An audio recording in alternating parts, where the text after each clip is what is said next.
Yeah, so this project was made primarily by first-time filmmakers. So independently made, micro-budget, all from Australia, obviously.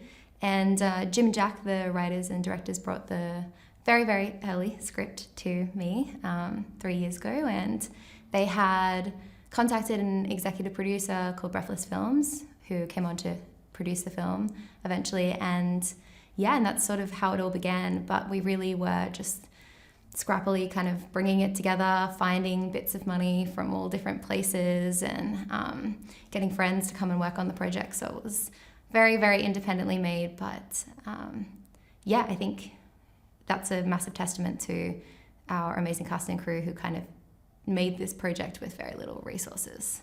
I think resources, I mean, maybe that sounds like a boring answer, but honestly, it's just having to make those snap decisions on set of like, we can't afford to fix this problem with money, so how do we kind of problem solve in an interesting and smart way, really, which I think that's a big challenge when you're also trying to prioritize creative and, you know, the sun setting, and you need that last moment of daylight. So I think it's all of those big challenges that come with making independent films and balancing it, yeah.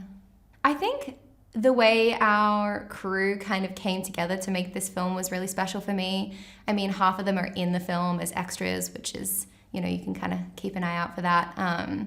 But yeah, just the way everyone sort of really rallied to make it happen, I think was really special. And something that I love about filmmaking is that it is such a collaborative art, and that everybody is there to kind of make the project the best it can be. And that's really special when you're, you know, in the middle of the bush in Australia and it's raining and freezing. That kind of environment is really important and a cool part of filmmaking, I think.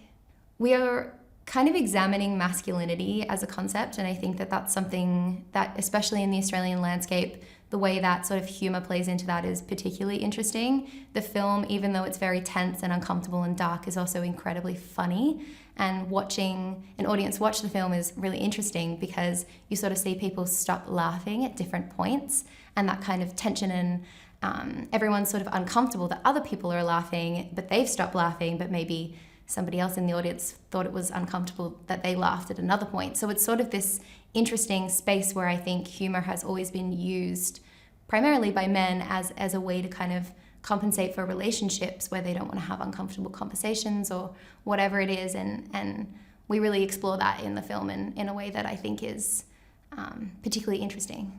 Yeah. It's crazy to be here all the way from Australia. I loved the Edinburgh Film Festival for a long time, and to be here is amazing, and we're really grateful.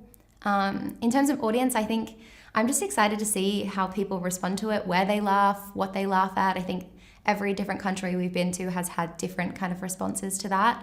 But then also just afterwards, it's obviously a film that explores some pretty big themes, specifically like toxic relationships and coercive control. So a lot of the time after films, I have people come and speak to me and sort of relay how they felt the film explored maybe a relationship experience that they had and how it kind of did justice to that in a way that was meaningful for them. And I think that's the whole point of filmmaking, is making people feel seen on the screen.